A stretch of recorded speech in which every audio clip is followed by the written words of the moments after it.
Bit of a flop then, Mr. Shapps. Good morning.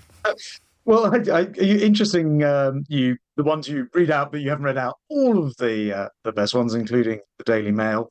Don't give Labour a blank check, and the Times. A vote for reform puts Labour into number 10, Well, and that's their several others. headline. But That's not their leader column, of course, but do go on. That's their headline. okay, Mr. okay, Shapps. sure. Yeah. But look, I think most sensible people recognise this country has been through an 14 years incredible of period. Conservative rule.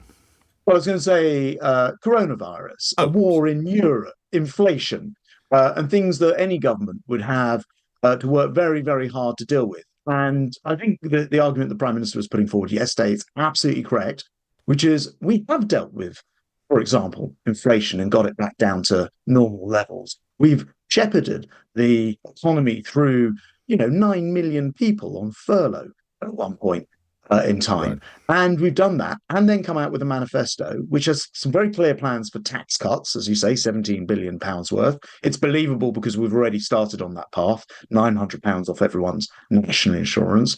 We've got plans for pensioners, for example, the triple lock plus. That means no pensioner under a future Conservative government would pay income tax on their state pension, not matched by the other party. For younger people, where people won't have to pay stamp duty on their first purchase below 450,000, and we'll go back to people being able to use 5% deposits, Right. and for families with parents in particular with childcare. So there's something in this for everyone. I think it is an ambitious manifesto, and lots of other parts of it, but I am Well, very that proud of the defence element in particular, where we will protect this country by increasing our defence spending to 2.5% all right. of our gross domestic product, not matched by the Labour Mr. Party. Shapps, you are proud of it. Paul Johnson, who I'm sure you will know or know of, who is turned to often at these times as a form of economic guru, he's with the Institute for Fiscal Studies, says there's a definite giveaways paid for by uncertain, unspecific, and apparently victimless savings.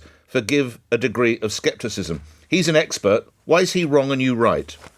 So actually, I was reading the Paul Johnson's comments overnight, in particular about one of the ways that we say we'll pay, and there are two principal ways in here. The first is through clamping down on tax evasion and problems with fraud in tax. And he actually quite rightly says, I was sceptical when the government said previously that it would make the savings. In fact, they have done it. And we do the same again. So that's how we pay part of it. The other part of it would come from reducing the welfare bill. Now, again, if I just tell you the numbers, I think it is very believable in as much as the welfare budget has ballooned post-COVID by about £34 billion. We're proposing just getting £12 billion of that and putting Okay. it into these spending plans. So I think this is perfectly sensible and rational. And by comparison, and this is the comparison people will be making, Labour have made a series of 27 different spending commitments that would cost over £2,000 All right. for each household in Parliament. Okay. Are you? If we come back to numbers, if I can move you to another area of what we heard yesterday from the Prime Minister, an ambition to deport 100,000 illegal immigrants and a cap on legal migration. What will that cap be? That cap will be decided by Parliament each year. So it will give Parliament the authority. But what we're saying is we're going to halve immigration and we're going to keep bringing it down each year after that. Parliament will have a role in that by actually being able to specify the cap that it thinks is reasonable based on the circumstances in the economy. But if you look at the track record so far, and I know you're going to say that last year showed a drop in the preceding year, but I will then point you to the first quarter of this year, which, again, you're an intelligent man, you can study the figures, you'll see that that was at an all-time high. Why should my listeners or voters listen to yet another set of promises about controlling this from a Conservative party that seems to, on the most part, have palpably failed? So I think, first of all, it's probably important just to separate illegal immigration, which I think you're talking about there, from legal migration, which Yes. is Well, what one of we're the talking levers about. you can control and the others Yes, is more difficult. it's Absolutely. the legal migration that we're saying Parliament should vote on. And look, when it comes to illegal migration, I mean, people will, I hope, have noticed this government has voted, I think, 136 times to put the powers in place, which are now there, to deal with the illegal Yes. migration. We've effectively rounded people up. We've got them ready to deport. We've got Well, the the Prime Minister did say they'd aircraft. be gone. Some would be gone, of course, but that's Well, going that's to in fail July. before the election. Yes.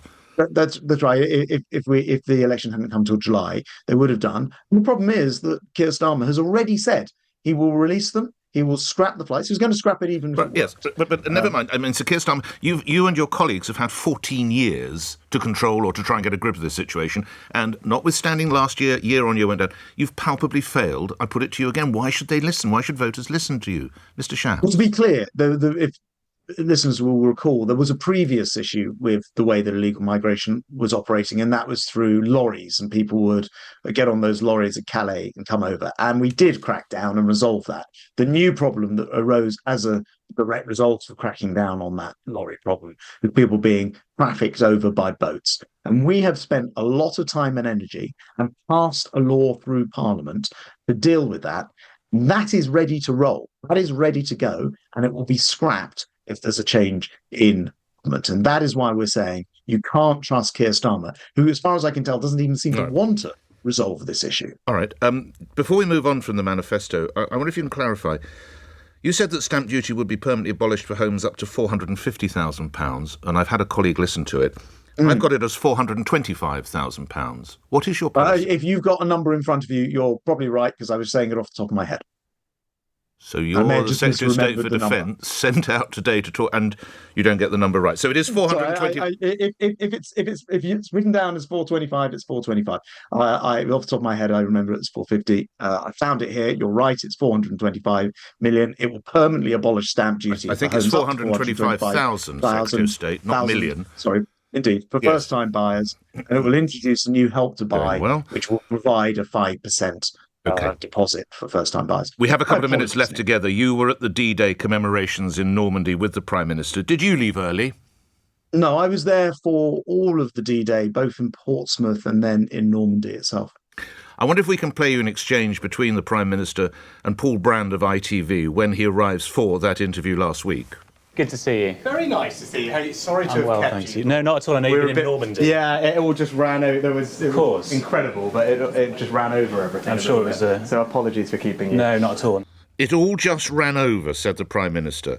This is, I fear, the last time some of our veterans will ever be able to be celebrated in this fashion, and it all just ran over. That heaps further embarrassment on the Prime Minister, doesn't it? Well, to be clear, because I was there, so I know this as a fact, the event that he did come to, and I think it's quite right that he apologised, and I think it shows the mark of the man, didn't involve British veterans. So he had met the British veterans both on the Thursday and on the Friday. At an amazing ceremony. He then went for lunch with them, and he then went to open a new Churchill Education Centre on the Normandy, what was Gold Beach. So he was with our veterans all the way through. Our veterans then weren't at the event that he famously missed. But I think what is really important is what's in his heart. That's the beaches where our allies died in their thousands, Mr. Shapps. Well, I was going to say, he has tens of thousands, in fact. I was going to say, first of all, he apologised quite rightly. Secondly, the question really is here, Nick, what is in his heart? And here is the Prime Minister, just as far as I can recall, who puts Veterans Minister in his cabinet.